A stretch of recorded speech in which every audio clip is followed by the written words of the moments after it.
Students, आज जो हमारा टॉपिक है वो है इक्विवेलेंट नॉर्म्स। और इक्विवेलेंट नॉर्म्स क्या है कि दो नॉर्म कब इक्विवेलेंट होंगे। ठीक है, equivalent norm let X be a norm linear space, let two norm जो हैं वो हमारे पास डिफाइन दिए गए होंगे। नॉर्म वन, जैसे कि आप देख रही हैं कि ये हमारे पास नॉर्म वन है और ये हमारे पास नॉर्म टू है। ठीक है, ये नॉर्म हमें दिए हुए हैं और हमें एक्स पर ही ये नॉर्म है, दोनों डिफ़ाइन है। और दोनों जो हैं, ये norm one is said to be equivalent to norm two if there exist positive real numbers A and B such that कि जो जिसको हमने नॉर्म वन को इक्विवेलेंट करना है ना नॉर्म टू के, तो नॉर्म वन को सेंटर में रखना है। Norm one of the X is greater than और equal to A into norm of the same number X का ही नॉर्म लेना है लेकिन टू के साथ।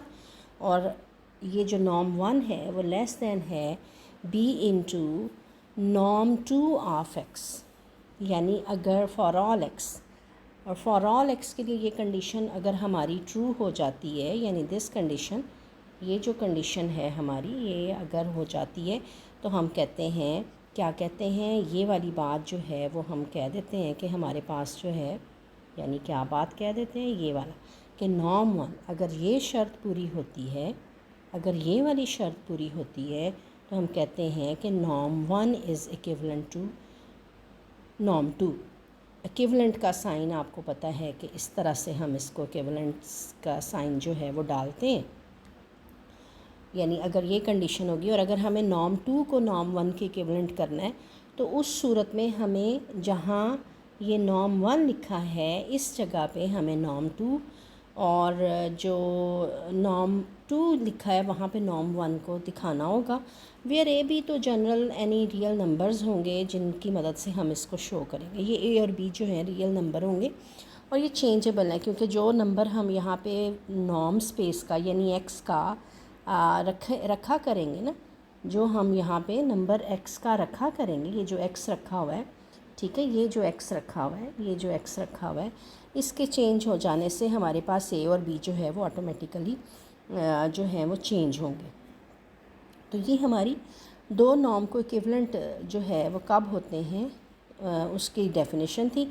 उसके बाद हम इसकी मिसालें अभी हम आगे लेते हैं, जैसे हम प्रूव करेंगे तो वो हमारी इसी नॉर्म, दो नॉर्म्स की इक्विवेलेंट, कौन से दो नॉर्म जो हैं वो इक्विवेलेंट होंगे वो हो जाएगा।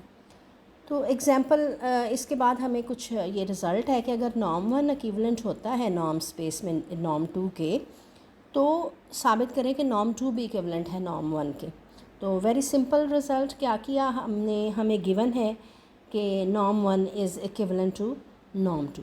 ये हमारे पास जो है ये गिवन है, क्या गिवन है कि norm one is equivalent to this one is given. ठीक है, ये हमें दिया हुआ है कि norm one is equivalent to norm two according to the definition के मुताबिक। हमारी जो डेफिनेशन कहती है उसके मुताबिक ये जो रिज़ल्ट है वो फॉलो करेगा हमारे पास, यानी नॉर्म वन सेंट्रलाइज में आप देखें, क्योंकि नॉर्म वन इक्विवेलेंट दिखाया गया है नॉर्म टू के। तो नॉर्म टू जो है वो हमारे साइड्स पे हैं, एक्स का नॉर्म ऑफ वन ग्रेटर और इक्वल होगा ए इंटू एक्स का ही नॉर्म है लेकिन टू नॉर्म है, और लेस दैन और equal to b into norm of x, norm two of x. ठीक है, तो ये हमारे पास जो है ये हमने ले लिया। अब यहाँ इस हिस्से में हमारे पास दो इनइक्वालिटी बनती हैं, एक इसको ले लिया हमने और एक हमने इस बात को ले लिया। ठीक है, यानी दो इनइक्वालिटी हमारी बनी है, एक ये वाली यानी इस हिस्से को, और एक हमने ये वाली इनइक्वालिटी जो है वो ले ली है। ये अगले जो हिस्सा है वो यही है कि अब हम नॉर्म टू को सेंट्रलाइज करेंगे इन्हीं इनइक्वालिटीज़ की मदद से। तो हमने क्या किया, इसको दो हिस्सों में ले लिया। ये वाला हिस्सा जो पहले बताया मैंने, ये वो लिखा है इन्होंने, ये वाला, और ये वाला जो है वो दूसरा हिस्सा। अब यहाँ से हमें नॉर्म टू को एक तरफ रखा और उसके साथ जो a था वो दूसरी तरफ चला गया, 1/a बन के चला गया।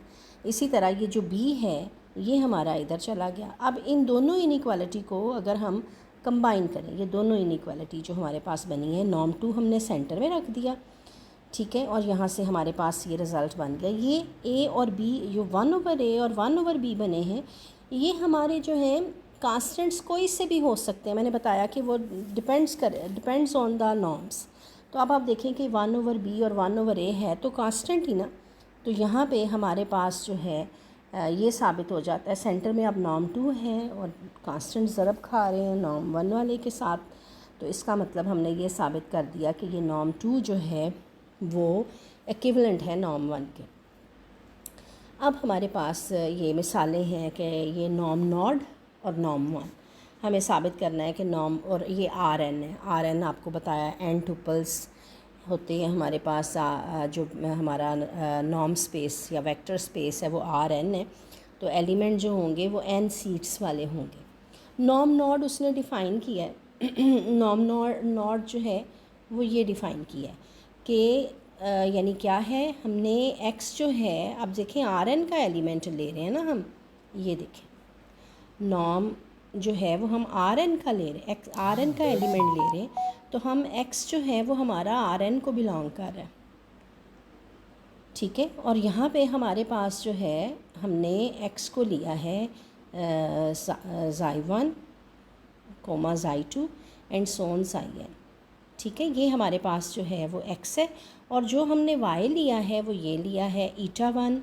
eta2 and so on eta n tuples लेने हैं, तो इस तरह से हमने लिए। यहाँ उन्होंने x को इस्तेमाल करके इसको डिफ़ाइन किया। नॉर्म नॉड से मुराद है कि आपने क्या करना है कि ज़ाई के मॉड ले लेने, ठीक है, हर पहली सीट वाले का भी मॉड, दूसरे का भी, तीसरे का भी, हत्ता कि n का मॉड ले लेना है, और उनमें जो सुप्रीमम होगा रिज़ल्ट, ठीक है, वो हमारा जो है वो नॉर्म नॉड कहलाएगा। और दूसरा नॉर्म 1 क्या डिफ़ाइन किया है, नॉर्म 1 से मुराद है कि जितने आपके पास ये xi1 xi2 और xn हैं, इनका मॉड लेके इनको सम करना है। नॉर्म 1 जो है वो हमारे पास ये डिफ़ाइन दिया हुआ है, और हमें साबित करना है कि ये दोनों जो हैं नॉर्म नॉड और नॉर्म 1 जो हैं वो इक्विवेलेंट है। तो हम यहाँ पे इस बात को साबित करने लगे हैं।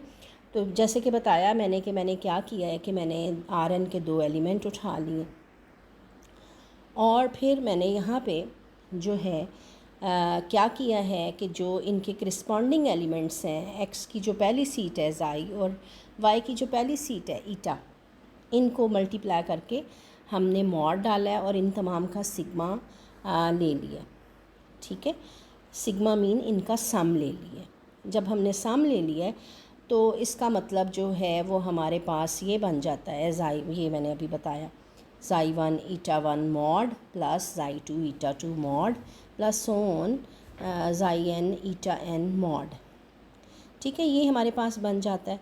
यहाँ से अब आप जानती हैं कि प्रोडक्ट जब हो रहे होते हैं, दो रियल नंबर है ना xi और eta, इन पर अलग अलग जो है वो हम जो है मॉड लगा सकते हैं। तो अगला जो रिज़ल्ट है वो हमने यही किया है, क्या किया है कि ये जो है हमारे पास xi1 mod into xi eta2 eta1 mod, और इसी तरह से सोन xi प्लस, ये सारे प्लस हो रहे हैं, ये वाला जो रिज़ल्ट है हमारे पास बन गया। अब हमने किया क्या है, देखें, अगर मैं xi1 की जगह पर इसकी बड़ी वैल्यू रख दूँगी सुप्रीमम वाली, यानी हम रिलेशन निकाल रहे हैं कि रिलेशन क्या निकाल रहे हैं, रिलेशन ये निकाल रहे हैं कि इस वाले का, इस वाले रिश्ते का इससे क्या ताल्लुक़ है, यानी नॉर्म 1 का नॉर्म 2 से हम लिंक निकालने लगे हैं कि क्या ये छोटा है या बड़ा है, यानी इस तरह से हम उसको देख रहे हैं। तो हमने किया क्या है कि हमने ये कहा कि हम यहाँ ये जो सुप्रीमम की कंडीशन है उसको इम्पोज़ करने लगे हैं, यानी यहाँ पे हमने कहा xi1 की जगह, xi1 मॉड है ना, तो xi1 की जगह हमने कहा कि इसका हमने सुप्रीमम ले लिया, ठीक है, जो कि हमारा नॉर्म नॉड है, ठीक है। यानी सुप्रीमम को हमने यहाँ पे इम्प्लीमेंट। देखिए आप किसी छोटी रकम की जगह पे ये मतलब इनमें कोई हो सकता है ना, ज़ाई 1 है, ज़ाई 2 है, ज़ाई n है, तो हो सकता है ज़ाई 10 जो है वो हमारा सुप्रीमम हो। तो अगर मैं ज़ाई 1 की जगह पे भी जो है वो ज़ाई 10 रख दूँगी, ज़ाई 2 की जगह पे भी ज़ाई 10 रख दूँगी, तो मेरे पास बड़ी वैल्यू बननी है ना। सो ये जो रिज़ल्ट है हमारा, हमने क्या किया कि हमने बड़ी वैल्यू को इम्पोज़ कर दिया, जिसकी वजह से ये आप देख रही हैं कि ये ग्रेटर दैन लेस दैन और इक्वल टू दिस सुप्रीमम आ जाने की वजह से सुप्रीमम वाला रिज़ल्ट जो है वो बड़ा होगा, क्योंकि छोटी वैल्यूज़ की जगह हम बड़ी वैल्यू की प्लेसिंग कर रहे हैं। जब हम ये काम करेंगे तो अब यहाँ पे आप देखें कि हम ये लेके चले थे ज़ाई 1 ईटा 1 मॉड प्लस ज़ाई 2 ईटा 2 मॉड, ये वाला रिज़ल्ट हम लेके चले थे, ठीक है। लेस दैन आया इस सुप्रीमम ऑफ, हमने क्या किया, ज़ाई की जगह पे ज़ाई यानी सुप्रीमम वाला रिज़ल्ट रख दिया, ईटा पे नहीं रखा, ज़ाई पे रखा, ठीक है। तो यहाँ से ये कॉमन निकल आया, सारी जगहों पे हमने सेम रिज़ल्ट रखा, वो कॉमन निकल आया जिसको हमने सुप्रीमम ऑफ ज़ाई जे कहा। और जब हमने ये कहा तो इसका मतलब पीछे मेरे पास अंदर क्या रह जाता है, ईटा 1 mod plus eta 2 mod plus and so on eta n mod. जब मेरे पास ये बच गया तो अब यहाँ हमने क्या किया, फ़िक्स किया, लेट यानी ये रिलेशन निकालने की वजह से फ़िक्स कर रहे हैं। हमने कहा कि अगर हाँ आर एन में ये वाला भी तो है, 1 आर में मौजूद है, तो ये 1 हर सीट ईटा 1 भी 1 ईटा 2 भी 1, ये हमने रिज़ल्ट लिया। जब मैं इस पर ये इम्प्लीमेंट करती हूँ, यानी इस पर मैं ये इम्प्लीमेंट करती हूँ, तो यहाँ सारे 1s आ जाएंगे। और जब ये कितने 1s होंगे, चूँकि n सीट्स थी तो n आ जाएगा, 1 को n टाइम, ये n टाइम्स 1 आए, ठीक है, n टाइम्स 1 आए। तो इसका मतलब हमारे पास जो है, यानी ये रिज़ल्ट, ये वाला रिज़ल्ट जो है वो बन जाता है। और ये जो लेफ़्ट साइड पे है डैट इज़ द नॉर्म, यानी नॉर्म 1, ठीक है, नॉर्म 1 का रिज़ल्ट है। और ये जो राइट साइड पे रिज़ल्ट है ये हमारा n इंटू लेस दैन और equal to n into norm 2 का रिज़ल्ट जो है, नॉर्म नॉड का रिज़ल्ट जो है वो बन जाता है। यानी ये इनके बीच में जो है वो नॉर्म 1 जो है वो लेस दैन और equal to n into norm nought हो जाता है, ठीक है। ये हमारे पास जो है, अब बिल्कुल सेम लाइंस में हमने क्या किया है, अब हम नॉर्म नॉड को ले लेंगे। पहले हमने नॉर्म 1 को लेके चले थे, ठीक है, अब हमने नॉर्म नॉड को ले लिया। नॉर्म नॉड क्या है कि सुप्रीमम है इन तमाम x का नॉर्म नॉड लिया है ना, तो ज़ाई जो है उसका सुप्रीमम, यानी ये हमें जो डिफ़ाइन किया गया है ये वाला इक्वल टू इसके बीच में, ठीक है, ये आएगा। अब अगर मैं ये रकम जो है लिख रही हूँ तो यहाँ मैंने आगे लिखा है कि ये छोटा होगा xi 1 mod plus xi 2 mod plus so on xi n mod. क्यों? इस वजह से कि ये फ़र्ज़ करें कि मेरे पास ये जो x है, ये मेरे पास है 1 2 3 हत्ता कि ये n, तो आप देख रही हैं कि मेरे पास सुप्रीमम बनता है n, यानी ये रिज़ल्ट जो है वो n है, ये वाला रिज़ल्ट जो है ये n है। अब अगर ये n है तो आप ये देख सकती हैं कि अगर मैं क्या करूं, xi 1 plus xi 2 mod plus so on xi n mod लिख दूंगी तो ये वाला रिज़ल्ट बड़ा होना है। क्यों? क्योंकि ये वाला रिज़ल्ट बड़ा इस वजह से होना है कि ज़ाई 1 इज़ 1, ज़ाई 2 इज़ 2, यानी 1 प्लस 2, इसी तरह से करते करते n। अब ये सिर्फ n है, ये वाला सिर्फ n है, और ये क्या है 1 plus 2 plus 3 and so on plus n है। तो ये रिज़ल्ट हमारे पास जो है वो इस तरह से इनके बीच में रिश्ता डेवलप हो जाएगा। तो ज़ाई नॉड लेस दैन साबित हो गया। अब ये जो है ये हमारा दरअसल क्या है, ये हमारा नॉर्म 1 है दरअसल, जिसको हम सिग्मा की सूरत में ये लिख दिए, और ये रिश्ता जो है, अब ये दोनों रिज़ल्ट जो बन गए हैं हमारे पास, एक हमने पीछे रिज़ल्ट निकाला है ये वाला और एक हमने निकाला है ये वाला। अब इन दोनों को आप कंबाइन कर लें। जब आप इन दोनों को कंबाइन करेंगे तो देखें x का नॉर्म 1 जो है वो बड़ा है, यानी वो दोनों रिलेशंस को हमने इकट्ठा किया है, एक्स नॉम नॉड से रिज़ल्ट x1 के जो नॉम का है वो बड़ा है, और इसी तरह से n x नॉड नॉम के बराबर x नॉड से छोटा है। तो जब हमें ये बात पता चलती है, तो मैंने आपको पहले ही बताया, ये जो यहाँ है ये हमारा 1 है और ये हमारा जो है वो b है, जिसके बारे में हम बात कर रहे हैं कि हमारी जो अभी डेफिनेशन हमने रीड की है ना, तो हमें पता चला कि सेंटर में नॉम 1 है ना, तो नॉम 1 इज़ इक्विवेलेंट टू नॉम नॉड हो जाता है। अब चूँकि अगर नॉम 1 इक्विवेलेंट हो गया नॉम नॉड के, तो automatically Nom Nord is also equivalent to नॉम 1। अभी पिछला थ्योरम हम जो करके आए हैं डेफिनेशन के फ़ौरन बाद, तो उसके मुताबिक ये दोनों जो हैं वो इक्विवेलेंट हो जाते हैं। ठीक है, इसी तरह से हमारे नॉम नॉड आपने देखा, नॉम 1 को आपने देखा, ये दोनों जो हैं वो इक्विवेलेंट हैं। अब आ गया एग्जाम्पल 3, ये भी बिल्कुल उसी तरह से है, बस इसमें नॉम 1 और नॉम 2। नॉम 1 डिफ़ाइन उसने किया है वही है जो पिछले हमारे एग्जाम्पल में था, और नॉम 2 बेसिकली क्या है, नॉम 2 ये है कि ये तो था कि इन टर्म्स का सम, मॉड का सम, ये वाला, ठीक है। और इसमें क्या फ़र्क है, इसमें फ़र्क ये है कि इसमें इनका मॉड भी लेना है, स्केयर भी लेना है, और फिर इनको सम करके उनका जज़र लेना है। यानी नॉम 2 जो है वो, अब आप ये याद रखिएगा, आगे वो नॉम नॉड को फिर इस्तेमाल करेगा तो वो आपने समझ लेना है कि वो सुप्रीमम वाला रिज़ल्ट होना है, यानी इनको यानी इस्तेमाल किया गया है।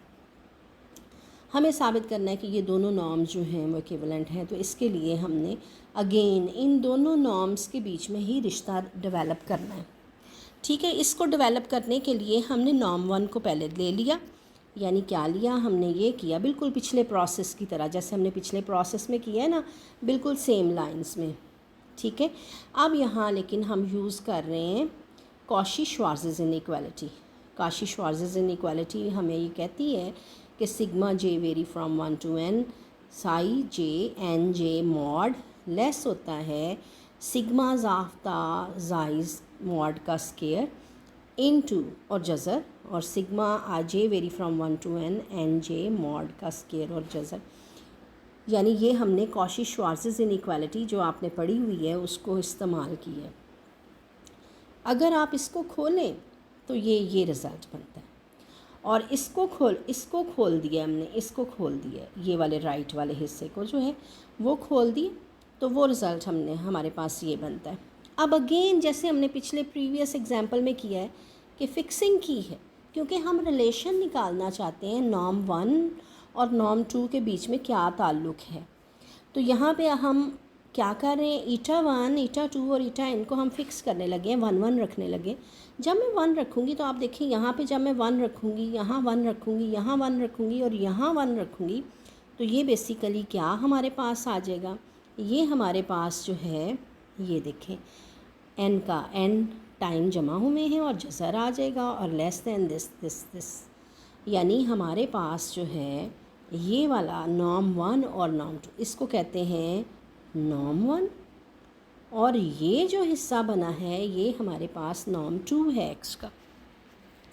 ठीक है, इस बात को हमने यहाँ पे हासिल कर लिया। बिल्कुल इसी तरह से अब हम बात करेंगे, ये हमने नॉर्म 1 का रिश्ता नॉर्म 2 से निकाला, अब हम नॉर्म 2 का रिश्ता नॉर्म 1 से निकालेंगे। उसके लिए हमने अपना बहुत बेसिक सा एक फार्मूला जो हमारा बहुत छोटी क्लासेस में हम पढ़ चुके हैं कि ए स्क्वायर प्लस बी स्क्वायर जो होता है वो लेस होता है ए प्लस बी होल स्क्वायर के। तो इस रिज़ल्ट को हम इस्तेमाल करने लगे हैं, क्योंकि अब हमने नॉर्म 2 लेना है, और नॉर्म 2 जो है स्क्वायर के साथ सम है, मॉड के साथ। तो अब हमने क्या किया कि ये जो ईटा वाले थे इनको इस रिज़ल्ट में फ़िट किया, यानी ये तो मैंने 2 ए और बी लिए हैं ना, इसी को बढ़ा दें आप फार्मूले को, तो मेरे पास ये लेस देन होना चाहिए इक्वल टू इन तमाम का सम और स्क्वायर। ठीक है, ये हमने यहाँ पे इस्तेमाल किया। यहाँ से पता चला कि हमारे पास जो है ये बेसिकली सिग्मा की सूरत में इस तरह से लिखा जाता है। ठीक है, ये जो है इस तरह से लिखा जाता है, ये देखिए ये वाला जो है रिज़ल्ट ये है। ठीक है, और ये वाला जो रिज़ल्ट है वो ये लिखा गया है। ठीक है। अब आप इससे गौर करें तो ये हमारा बेसिकली नॉर्म 2 का रिज़ल्ट है। This is the norm 2 result and this is the norm 1 result. तो यहाँ हमने ये साबित कर दिया कि x का नॉर्म 2 जो है वो लेस देन और इक्वल टू है किसके, x के नॉर्म 1 के। एक ये वाला है, ये इसमें इस तरह से है, ये नॉर्म 1 और नॉर्म 2 इसके गिर्द इम्प्लीमेंट है। क्लियर? ठीक है। ये दोनों रिज़ल्ट हमें मिले तो हमने इनको कंबाइन किया। कौन से दो रिज़ल्ट मिले हैं? एक ये वाला रिज़ल्ट मिला है, ये वाला, और दूसरा रिज़ल्ट हमें मिला है ये वाला। इन दोनों को कंबाइन किया। जब हमने इन दोनों को कंबाइन किया तो हमें देखिए बीच में नॉर्म 1 है और साइड पे नॉर्म 2 के साथ जो a और b हैं, a जो है वो 1 हो गया, b जो है वो n अंडर रूट हो गया। तो यहाँ से पता चला कि ये नॉर्म 1 और नॉर्म 2 जो हैं ये क्या हैं, इक्विवेलेंट हैं। अच्छा, अब बात आ जाती है कि नेक्स्ट फिर एक एग्ज़ाम्पल है, और वो क्या है, वो हमने Rn पे काम किया था ना, यानी रियल पे काम किया था। अब यहाँ पे ये Cn पे, ठीक है। तो Cn पे जब हम काम करें, Cn से मुराद है कि n ट्रिपल ही है लेकिन उसमें रियल नंबर्स नहीं हैं, ठीक है, वो क्या है, कम्प्लेक्स नंबर्स हैं। अब उसने नॉर्म 1 z, वहाँ आपको पता है कि कम्प्लेक्स नंबर में हम z को इस्तेमाल करते हैं, तो ये उसने यहाँ पे नॉर्म 1 जो है ऑफ z जो है वो ये लिया है और नॉर्म 2 जो है वो ये लिया है, यानी पिछला ही रिज़ल्ट है। सिर्फ यहाँ पे फ़र्क ये होगा कि अगेन उसी तरह से कॉची-श्वार्ज़ इनइक्वालिटी और फिर वो 1 1 और इस तरह से, यानी ये रिज़ल्ट जो है वो हमारे पास हासिल हो, यानी सेम लाइंस में है। वो आर में था, ये कम्प्लेक्स में है। इसी तरह से फिर आपने देखा था कि इन्हीं नॉर्म 1 और नॉर्म 2 में ये कम्प्लेक्स पे हमने उसको किया, तो ये हमारे पास ये रिज़ल्ट बन जाता है। यहाँ से फिर हमारे पास इन दोनों रिज़ल्ट्स को कंबाइन करेंगे तो ये बनता है नॉर्म 2 सेंटर में है, तो सो नॉर्म 1 एंड नॉर्म 2 जो हैं वो इक्विवेलेंट हो जाते हैं। इसी तरह एग्जांपल 5 है हमारे पास, इसमें हमने ये साबित करना है कि show that the function norm nought and norm 2 defined on Rn, ठीक है। नॉर्म नॉड ऑलरेडी बता चुकी हूँ मैं। अब नॉर्म 2 आपको उसने ये दिया है। अब इनको हमने यही मिसालें भी बन जाएंगी आपकी, ये दो नॉर्म कौन से इक्विवेलेंट होंगे तो आप इस तरह से मिसाल दे सकती हैं। नॉर्म नॉड नॉर्म 1 के साथ इक्विवेलेंट है, नॉर्म 1 जो है वो नॉर्म 2 के साथ इक्विवेलेंट है, ठीक है। तो ये हमारे पास जो है, आप देखें ये नॉर्म नॉड और नॉर्म 2 भी जो है वो इक्विवेलेंट हमने साबित करने। इसको आप देख लीजिएगा, बिल्कुल सेम प्रोसेस में, बिल्कुल आप देखें सेम रिज़ल्ट्स हैं, ज़रा सा फ़र्क है। इसी तरह से आप देखें कि वही सारा जो है इसको रीड कीजिएगा, आप देखिएगा। अगर कोई डिफ़िकल्टी होगी तो मेरे से पूछ लीजिएगा। तो हमें पता चला कि नॉर्म नॉड जो है वो इक्विवेलेंट है नॉर्म 2 के। इसके बाद हमारी नेक्स्ट आ जाती है एग्जांपल 6 कि show that the norm is uniformly continuous in the norm, तो आपको पता है कि वो x पे लगता है और r में जवाब देता है। Is uniform continuous mapping of the norm space into r, ठीक है। यानी ये हमने साबित करना है कि कंटिन्यूटी होती है। तो इसके लिए हमने जो काम किया है वो ये किया है कि हमें ये एक रिज़ल्ट आपको याद होगा, ये वाला, ठीक है। नॉर्म में हमने ये रिज़ल्ट निकाला था कि नॉर्म x का नॉर्म माइनस x नॉड का नॉर्म जो है वो मॉड, उसका whole mod is less than और equal to x minus x naught का नॉर्म। ये हमने यहाँ पे जो है वो इस्तेमाल किया है, और बाय टेकिंग डेल्टा और एप्सिलॉन जो हैं उनको हमने एक सा लेते हुए ये जो है वो हम इस्तेमाल कर रहे हैं। यानी हमने क्या लिया कि हमने ये रिज़ल्ट ले लिया कि x माइनस x नॉड का जो नॉर्म है वो लेस दैन डेल्टा लेके चले हैं, यानी ये हमने लेस दैन डेल्टा लेके चले हैं, ठीक है, लेस दैन डेल्टा लेके चले हैं। सो हमने अब अपने इस रिज़ल्ट में इसको प्लेस कर दिया। हमने कहा डेल्टा और एप्सिलॉन हमारे यहाँ पे सेम ही रहेंगे। तो ये जब हमने इसमें किया है ना, ये देखिए यहाँ मैंने लेस दैन डेल्टा चूँकि एप्सिलॉन ही हमने ले लिया है, ठीक है। तो अब साइलन डाल दिया हमने, ये जो अब साइलन डाला है, तो x norm minus x nought norm का मॉड लेस दैन एप्सिलॉन बन जाता है, और विच शोज़ द कंटिन्यूटी की डेफिनेशन हमारी जो है वो पूरी हो जाती है। यहाँ डेल्टा और एप्सिलॉन जो है वो हम सेम ले लेते हैं, तो यूँ कंटिन्यूटी जो है वो हमारी ड्राइव हो जाती है। इसी तरह से हमारा सैम्पल एग्जांपल 7 है, इसके 3 पार्ट्स हैं। पहला है कि आपको एक एफ़ दिया है, show that the F x cross x से एक्स में डिफ़ाइन है, तो हमें साबित करना है कि ये जो एफ़ है वो यूनिफॉर्मली कंटिन्यूअस है। दूसरे पार्ट में हमें एक और जी दिया है फंक्शन, उसके बारे में हमने साबित करना है ये भी कंटिन्यूअस है। और for any fix scalar a h a x to x is define as defined by h a x is continuous. हमें ये भी बताना है कि ये जो है वो कंटिन्यूअस है। तो पहला पार्ट जो है वो हमारा क्या है कि हमें इस फंक्शन को, ये फंक्शन जो है इसको हमें जो है वो बताना है कि ये जो है वो हमारे पास ये डिफ़ाइन दिया गया है। डिफ़ाइन हमारा क्या दिया गया, ये बीच में इक्वल टू का साइन है, ठीक है। इसको हमने करना है, तो इसके लिए हमने क्या किया कि यानी ये तो ले लेना होता है ना कि x माइनस एक्स डैश का नॉर्म लेस दैन डेल्टा, ठीक है। और हमें साबित करना है कि y माइनस वाई डैश का जो नॉर्म है वो हमारा क्या है, लेस दैन यानी डेल्टा। हमने इसको इस्तेमाल किया, यानी क्या किया है हमने कि ये 4 नंबर हमने लिए हैं। 4 नंबर क्यों लिए? क्योंकि f जो है वो x क्रॉस x पे लग रहा है, यानी 2 सीट्स वाले ऑर्डर पेयर है। यहाँ हमने 2 सीट्स वाले ऑर्डर पेयर क्या लिए हैं, एक लिया है x प्लस वाई और दूसरा लिया है x dash plus y dash, ठीक है। तो यहाँ पे इसी वजह से चूँकि 2 वेरिएबल हैं, तो डेल्टा वाली शर्त जो है वो हमने दोनों हिस्सों में, ये देखें यहाँ और यहाँ अप्लाई कर दिया। और अब हम f पर कंटिन्यूटी चूँकि देखना चाह रहे हैं, तो हमने यहाँ f जो है वो इम्प्लीमेंट कर दिया। f ऑफ फर्स्ट जो हमारा x cross x x y वाला नंबर रख दिया। अब according to the defining f x y का मतलब है x प्लस वाई। मैं अभी पहले पार्ट में आपकी डिफाइनिंग दिखा चुकी हूँ। और इसी तरह से f डैश वाई डैश का मतलब है x dash plus y dash. तो ये हमारे पास जो है उनको हमने रख दिए, बीच में ये माइनस का साइन है। हमने क्या किया है कि जो x को x डैश के करीब कर दिया है, यानी कॉम्यूटेटिव प्रॉपर्टी, क्योंकि हम रियल में x में चले गए ना, वेक्टर स्पेस है विद रिस्पेक्ट टू एडिशन जो है ये वेक्टर स्पेस होता है।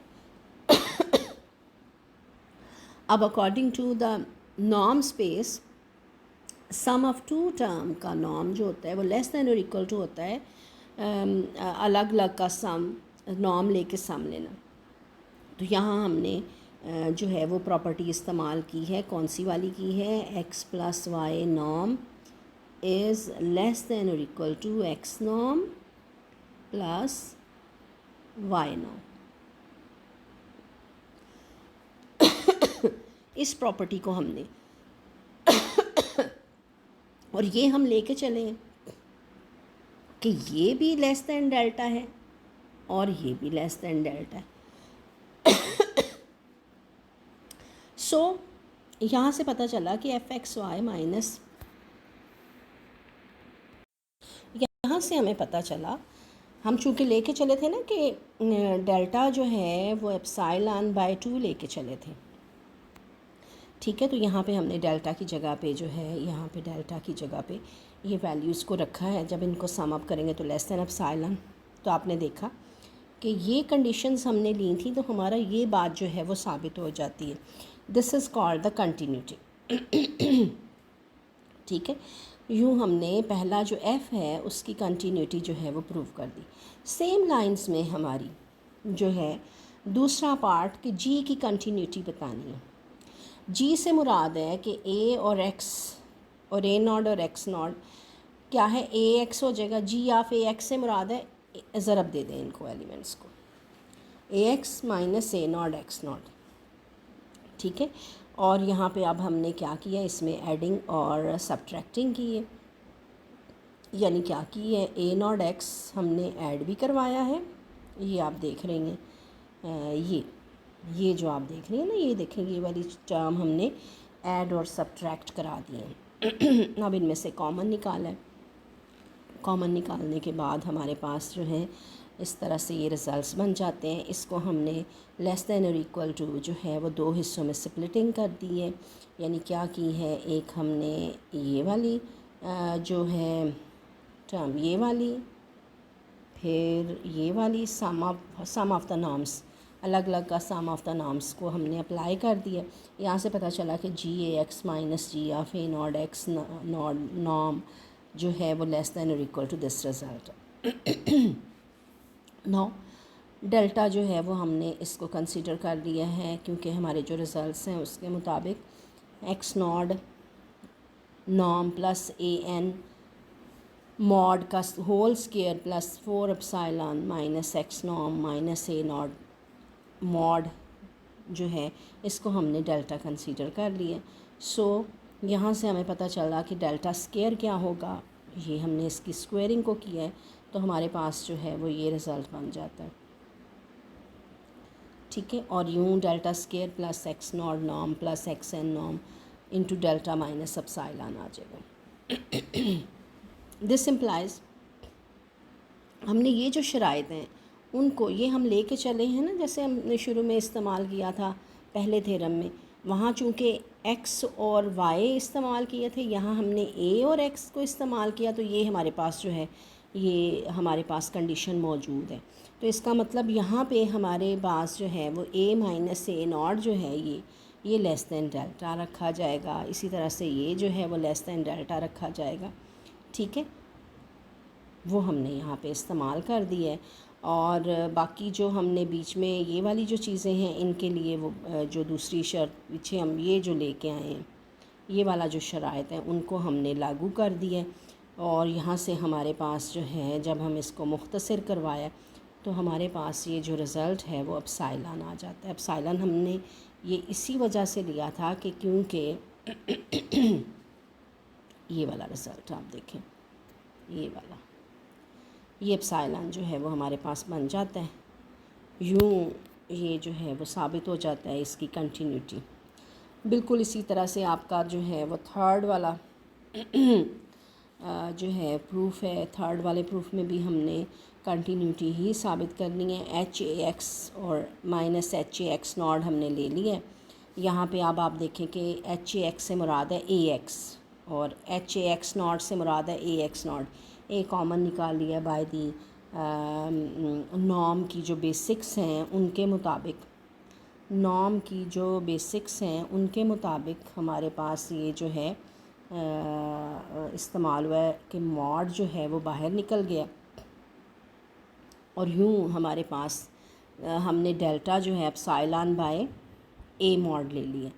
क्यों इस तरह से लिया है, क्योंकि ये हमारा जो है हम लेके चले हैं ना कि कंटिन्यूटी में x माइनस एक्स नॉट इस का नॉर्म जो है वो लेस दैन डेल्टा है।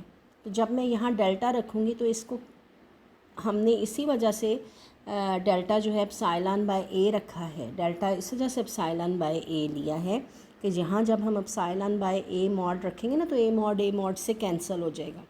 ठीक है, तो यूँ हमारे पास जो है यहाँ से हमें ये रिज़ल्ट मिल जाता है। यानी अगर ये चीज़ है तो ये एच ए जो है वो इस तरह से लेस दैन एप्सिलॉन है, विच shows the continuity of H A की कंटिन्यूटी जो है वो हो जाती है। सिमिलरली हमें ये साबित करना है कि ये जो नॉर्म होता है इसमें इक्विवेलेंस रिलेशन पाया जाता है। तो इक्विवेलेंस रिलेशन आपने नंबर थ्योरी में भी पढ़ा है। इक्विवेलेंस रिलेशन बेसिकली होता क्या है कि एक ऐसा रिलेशन जिसमें तीन खूबियाँ पाई जाएं तो वो इक्विवेलेंट कहलाता है। कौन सी तीन खूबियाँ? सिमेट्रिकनेस, रिफ्लेक्सिव, सिमेट्रिक और ट्रांजिटिव। ये तीन प्रॉपर्टीज़ अगर पूरी हो जाएं तो हम उसे कहते हैं कि ये इक्विवेलेंस है। ठीक है, तो जैसे नंबर्स के बीच में हमने पढ़ा कि अगर ये जो है वो इक्विवेलेंट हो सेम का सेम से और अगर ए जो है इक्विवेलेंट है बी के तो implies B is equivalent to ए।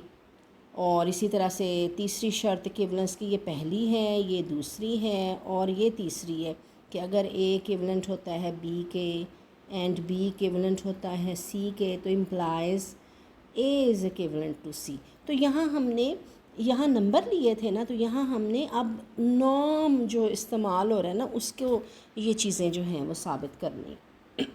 तो सबसे पहले रिफ्लेक्सिव हमने एक नॉर्म ले लिया वेक्टर मीट्रिक स्पेस का, ये नॉर्म स्पेस का, और हमने कहा कि ये जो है वो इक्विवेलेंट कैसे है।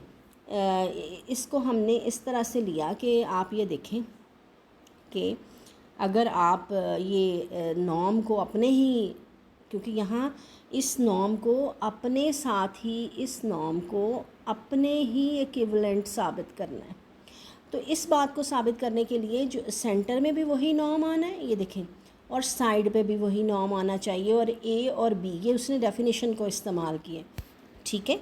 तो यहाँ आप देखें कि वो कह रहा है कि अगर ये सेटिस्फाई होता है, अगर आप ए ही को 1 ले लें बी को 1 ले लें तो इक्वालिटी की तो शर्त हो रही है ना, यानी एक्स नॉर्म बराबर है एक्स नॉर्म बराबर है एक्स नॉर्म, यानी ए और बी को अगर हम 1 ले लेते हैं तो हैंस हमने क्या साबित कर दिया कि ये जो एक ही जो नॉर्म हमारे पास है ये रिफ्लेक्सिव, ठीक है। अब यहाँ पे हमने सिमेट्रिकनेस साबित करनी है, तो दो नॉर्म हमने ले लिए और कहा है कि norm 1 is symmetric to norm 2, ये हम साबित भी कर चुके हैं। अगर आप गौर करें तो प्रीवियसली हमने ये सिमेट्रिकनेस साबित किया कि अगर नॉर्म 1 जो है वो नॉर्म 2 के इक्विवेलेंट होता है तो नॉर्म 2 भी इक्विवेलेंट होता है। बिल्कुल वही प्रूफ यहाँ पे जो है वो इस्तेमाल किया गया है, और मेरा ख़्याल है कि आप इसको कर सकते हैं, कोई ऐसी मुश्किल बात नहीं। ट्रांजिटिव में हमने क्या लिया है, ट्रांजिटिव में आपको भी बताया कि norm 1 is equivalent to norm 2 और norm 2 is equivalent to norm 3, ठीक है। अब हमें साबित करना है कि नॉर्म 1 इक्विवेलेंट है नॉर्म 3 के। तो हमने यहाँ पे यही किया कि अगर ये इक्विवेलेंट हैं सॉरी, अगर नॉर्म 1 इक्विवेलेंट है नॉर्म 2 के तो नॉर्म 1 को हमने सेंटर में रखा है और कांस्टेंट्स ए और बी ही लिए, और जो दूसरी शर्त है ना norm 2 is equivalent to norm 3, तो नॉर्म 2 को सेंटर में रखा है, ठीक है। और ये हमारे पास जो है ये वाला, इसमें हमने नॉर्म 3 को साइड्स पे और सी और डी जो है वो कांस्टेंट, अब ए और बी नहीं लिए। यहाँ से आप जो हमने रिलेशन निकालना है ना वो नॉर्म 1 और नॉर्म 3 का निकालना है, तो हम इनको स्प्लिटिंग देंगे। स्प्लिटिंग कैसे देंगे, स्प्लिटिंग हम इस तरह से देंगे कि हमारे पास ये जो 4 इनइक्वालिटी बन रही हैं फ्रॉम 1 में, देखें 2 इनइक्वालिटी बन रही हैं, एक सिर्फ इस हिस्से को ले लें, ये वाला देखें मैंने दिखा दूँ आपको, ठीक है, और एक आप इस हिस्से को ले लें, ये देखें ये उसने ये इस्तेमाल किया। इसी तरह से सेकंड में से भी हमारे पास जो हैं वो 2 मिलेंगी। जब ये दोनों मिलेंगी तो यहाँ से मैंने बताया नॉर्म 1 और नॉर्म 3 के बीच में जो है वो रिलेशन निकालना, ठीक है। तो ये आगे उनको राइट लेफ़्ट ले जाके हमारे पास नॉर्म 1 और नॉर्म 3 का ये जो है वो ये रिलेशन मिलता है, और इसी तरह से आप 4 और 6 को जब उठाएंगे तो वहाँ से हमें ये वाला रिलेशन मिलता है, ठीक है। अब इन दोनों रिज़ल्ट्स को कंबाइन करेंगे तो सेंटर में मेरा नॉर्म 1 आ जाता है और साइड्स पे इस तरह से नॉर्म 3 के साथ है, और जो ए और बी की जगह यानी कांस्टेंट्स की जगह है ना वो ये बन गए। तो हमें यहाँ से क्या पता चला कि norm 1 is equivalent to norm 3, तो हमें इसकी ट्रांजिटिवनेस भी पूरी हो गई। सो पता ये चला कि ये जो नॉर्म होता है ये हमारे पास जो है क्या है, इक्विवेलेंस रिलेशन बनाता है। इसके बाद हमारा एग्जांपल 8 है कि नॉर्म स्पेस में अगर एक्स एन कन्वर्ज कर रहा है एक्स को और वाई एन कन्वर्ज कर रहा है वाई को, तो इन दोनों का जो सम है x n plus y n का जो कन्वर्जेंस है वो sum of the convergence points हैं। तो since x n converges to y, x and y n converges to y, there must exist epsilon. हमने क्या किया कि हमारी जो कन्वर्जेंस की डेफिनेशन के मुताबिक हमने ये इस्तेमाल किया, ये N1 और N2 जैसे बताया मैंने कि जब हम दोनों रिज़ल्ट्स को कंबाइन करते हैं तो उसमें फिर मैक्सिमम जो है वो ले लेते हैं। यानी अगर ये N1 5 होता है और ये 6 होता है तो इसका मतलब हम यहाँ पे जो लेंगे वो ये जो है N नॉट जो है वो हमारा 6 कहलाएगा। ठीक है, मैक्सिमम वाला लेते हैं ताकि ये दोनों रिज़ल्ट्स, इसका मतलब N नॉट पे वही ताल्लुक ये वाला इस पे भी होगा और N नॉट पे Y वाले पे भी होगा। अब यहाँ पे हमने x n plus y n minus x plus y को ले लिया, स्प्लिटिंग की ट्रायंगुलर इनइक्वालिटी को अप्लाई किया और ये जो रिज़ल्ट्स हमने पीछे निकाले थे n ग्रेटर देन और n नॉट पे, ये एप्सिलॉन बाय 2, ये जो रिज़ल्ट पीछे आपका एक्स एन माइनस एक्स वाला नॉर्म का है लेस देन एप्सिलॉन बाय 2, वो हमने यहाँ पे जो है वो इम्प्लीमेंट कर दिए। तो दोनों को जब हमने सम किया तो लेस देन एप्सिलॉन बना, विच शोज़ डैट कि ये जो है वो x n plus y n जो है वो कन्वर्ज कर रहा है एक्स प्लस वाई को। नेक्स्ट हमारा जो थ्योरम 2 है, इसमें हमें ये साबित करना है कि हमें दो नॉर्म दिए हैं, नॉर्म 1 और norm 2 are equivalent on the linear space then the sequence x n in the norm 1 and the sequence converges. अगर एक्स एन जो है वो एक सीक्वेंस है नॉर्म 1 में, सेम स्पेस का है, बस नॉर्म फ़र्क है। इफ़ एंड ओनली इफ़ यही एक्स एन जो है वो दूसरे नॉर्म के साथ भी कन्वर्ज करता है, ये बात हमें साबित करनी है। तो अब आप ये देखें कि हमें ये दिया हुआ है कि नॉर्म 1 और नॉर्म 2 इक्विवेलेंट है। अच्छा, पहली बात ये है कि इसमें हमें ये गिवन है दोनों प्रूफ में, इफ़ एंड ओनली इफ़ का प्रूफ है। तो आप ये देख सकती हैं कि norm 1 is equivalent to norm 2, तो ये वाली शर्त हमने यहाँ पे जो है वो इम्प्लीमेंट कर दी है।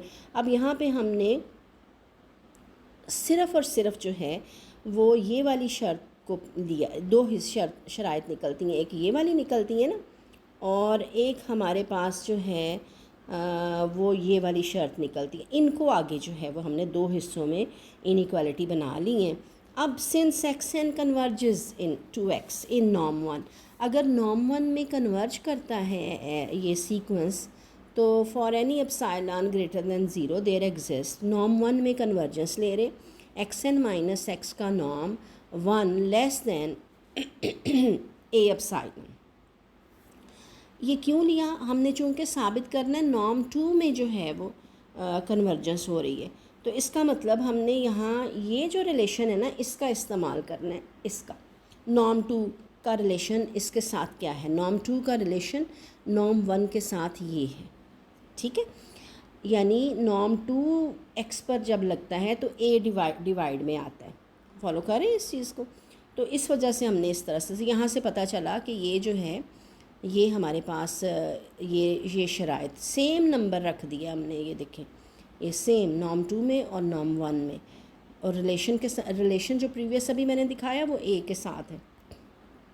जब हम ये करेंगे तो ये हम लेके चले हैं x n minus x, norm 1 जो है वो लेस देन ए एप्सिलॉन है, यानी ये वो हमने यहाँ पे रख दिया। अब जब ए डिवाइड होगा तो यहाँ हमारे पास जो है वो एक्स एन माइनस एक्स का नॉर्म 2 जो है वो लेस देन एप्सिलॉन हो जाएगा, विच शोज़ डैट कि एक्स एन जो है वो नॉर्म 2 में भी कन्वर्जेंट है। नॉर्म 1 में कन्वर्जेंट लेके चले थे, नॉर्म 2 में कन्वर्जेंट जो है वो हमने दिखा दिया by using the relation of equivalent. Equivalent की जो डेफिनेशन के मुताबिक उसके उस रिज़ल्ट को हमने इस्तेमाल करते हुए ये साबित किया।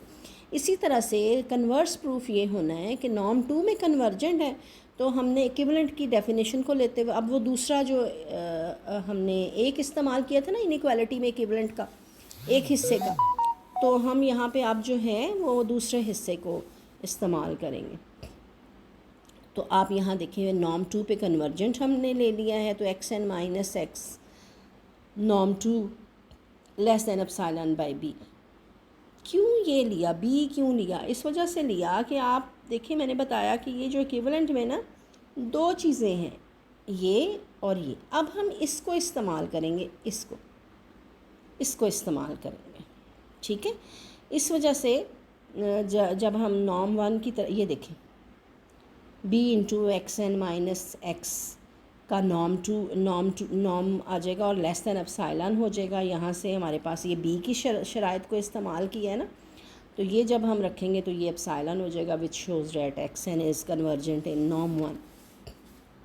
सिमिलरली आप ये देखें कि आगे हमसे ये पूछा गया कि नॉर्म वन और नॉर्म टू अगर इक्विवेलेंट होते हैं on the linear space, then the Cauchy sequence in norm 1 is also Cauchy sequence in norm 2 and conversely। बिल्कुल सेम लाइंस में दो हमारे पास नॉर्म्स हैं, दोनों जो हैं वो इक्विवेलेंट हैं।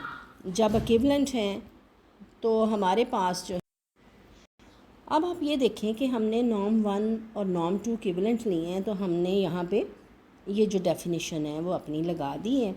Norm 1 is equivalent to norm 2 की। अगेन जैसे हमने प्रीवियस प्रूफ में किया, इसी का सिर्फ इतना हिस्सा लिया है, तो ये एक इनइक्वालिटी की शर्त और ये दूसरी इनइक्वालिटी की शर्त, यानी नॉर्म 1 का नॉर्म 2 से रिलेशन और नॉर्म 2 का नॉर्म 1 से रिलेशन जो है वो हमने यहाँ से नोट कर लिया। अब हमें ये दिया हुआ है कि x n is a Cauchy sequence in norm 1। अगर कोई नॉर्म 1 में कॉशी सीक्वेंस है, तो चूँकि ये नॉर्म 1 से हमने नॉर्म 2 में जाना है ना, तो हम शर्त इस्तेमाल कर रहे हैं ये वाली, ठीक है। तो x m minus x N norm 1 less than a epsilon लिया है, ठीक है।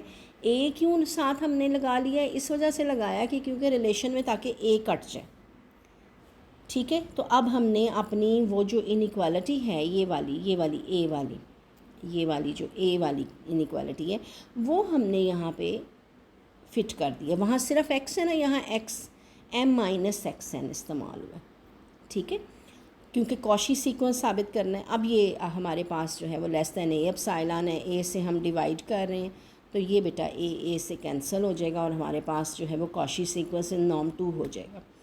इसी तरह से कन्वर्स भी बताना है कि मेरा ख्याल है कि आप इसको अच्छी तरह से देख सकते हैं कि अब हमने नॉर्म 2 ले लिया और वो जो दूसरी इनइक्वालिटी है ना उसका हमने जो है वो इस्तेमाल करना है, ठीक है। यहाँ से हमारे पास जो है वो कॉशी सीक्वेंस जो है वो साबित हो जाता है। इसके बाद बारी आ जाती है कि on a finite dimensional vector space x any norm equivalent to any other norm Nord, ठीक है। यानी हमें ये साबित करना है कि अगर डायमेंशन फाइनाइट होती है तो जो नॉर्म होता है उस पे अगर दो नॉर्म डिफ़ाइन है नॉर्म स्पेस पे, एक्स की अगर नॉर्म स्पेस की डायमेंशन अगर फाइनाइट है तो हमारे पास दोनों नॉर्म जो हैं वो इक्विवेलेंट होंगे। तो ज़ाहिर डायमेंशन हमें गिवन क्या है कि इनकी डायमेंशन जो है वो फाइनाइट है। तो हमने जैसे प्रीवियस थ्योरम में भी डायमेंशंस का लास्ट लेक्चर में हमने ये बात की थी, डायमेंशन ऑफ एक्स जो है वो हमने एन ले ली, तो एन एलिमेंट की एक बेसिस हमारे पास मौजूद होगी। This is the basis for the n elements, ठीक है। और उसके बाद अब आपको पता है कि बेसिस जो है उसमें एक्स का कोई भी रुकन आप उठाएंगे तो वो उनकी लीनियर कम्बिनेशन से वजूद में आना चाहिए। तो हमने ये देखें एक्स को इस एलिमेंट उठाया तो हमने कहा ये जो एक्स है ये दरअसल इनके लीनियर कम्बिनेशन यानी इस बेसिस की लीनियर कम्बिनेशन से वजूद में आ रहा है। तो अब हमने इस पर नॉर्म लगा दिया, एक्स के ऊपर नॉर्म लगाया ना, तो ये बेसिकली इस राइट साइड पे भी नॉर्म लगेगा, ठीक है। और जब हम ये करेंगे तो since E1 E2 are the base EN are the basis for X, तो so it is linearly independent होगा। तो एक रिज़ल्ट हमने डिराइव किया था कि जो ये था कि A1x1 plus A2x2 and plus on AN का जो नॉर्म होता है वो ग्रेटर देन और इक्वल टू होता है। अगर आपको याद हो एक नंबर C आएगा आपके पास इनटू इनके summation of the constants, mods की समेशन ऑफ द कांस्टेंट्स। ये हमने एक थ्योरम पढ़ा था जो मैंने आपको बताया भी था कि बहुत इम्पॉर्टेंट है। तो ये बेसिकली हमने ये काम किया इस पर, ठीक है। जब हमने ये काम किया तो हमारे पास ये एक्स नॉर्म जो है वो C इंटू इनके जो कांस्टेंट है उनका मॉड का सम बन जाता है, जिसको हम सिग्मा की फॉर्म में इस तरह से लिखते हैं। तो पता ये चला कि नॉर्म नॉड जो है ये बराबर होगा sigma A J E J sigma norm Nord is equal to this one, less than और equal to A J E J norm Nord. ठीक है, यानी हमारे पास जो है वो ये रिज़ल्ट बन जाता है। और के हमने इनमें से मैक्सिमम उठा लिया इसका, यानी यहाँ पे हमने E1 की जगह पे भी के रख दिए, E1 की जगह पे भी के रख दिए, E2 की जगह पे भी के रख दिया, और वो के फिर हमने कॉमन निकाल के, तो ये वाली चूँकि हर E1 E2 E3 की जगह एक बड़ा नंबर हम रख रहे हैं, मैक्सिमम वाला नंबर रख रहे हैं, तो उसकी वजह से ये रिज़ल्ट जो है वो बड़ा बनना है। तो मुझे ये पता चला कि C/K एक्स नॉट नॉर्म, ठीक है, यहाँ पे हमारे पास X naught norm is C/K norm Nord is less than C into ये जो के हमारा के से कैंसिल हो गया है इस वाले केस से, और हमारे पास sigma J vary from 1 to n A J बनता है। कंबाइनिंग दीज टू रिज़ल्ट्स, हमारे पास 2 और 3 जो रिज़ल्ट्स हैं, ये हमारा 2 रिज़ल्ट है, ये हमारा 2 रिज़ल्ट है, और ये हमारा जो है ये हमारा 3 रिज़ल्ट है। इनको कंबाइन किया है, तो जब हम कंबाइन करेंगे तो हमारे पास जो है, आप ये देख रही हैं कि ये जो norm nought a into norm Nord is less than equal to c into sigma J vary from 1 to n A j का mod is less than x norm. तो हमें यहाँ से ये पता चला कि नॉर्म नॉड जो है A into norm Nord is less than x norm. ठीक है, similarly since the E1 E2 En are the basis of X, so this set is linearly dependent set, therefore there exists a element C dash। अब हमने norm और norm Nord के बीच में, ये mod और norm Nord के बीच में ये वाला रिश्ता जो है वो डेवलप किया, यहाँ से हमें ये मिल जाता है। ठीक है, ये ठीक है, और from combining these two results, in results को जब आप कंबाइन करते हैं तो हमारे पास जो है वो नॉर्म ऑफ एक्स सेंटर में रहा, और नॉर्म ए इंटू नॉर्म नॉड और बी इंटू नॉर्म नॉड इस्तेमाल हुआ for all x, which is the basically हमारा जो इक्विवेलेंट की डेफिनेशन है उसकी बात हो रही है। ये यूँ हमारा ये टॉपिक कंप्लीट हो जाता है इक्विवेलेंट नॉर्म्स का। इसको आप पढ़िएगा और फिर मुझे फ़ीडबैक दीजिएगा। अल्लाह हाफ़िज़।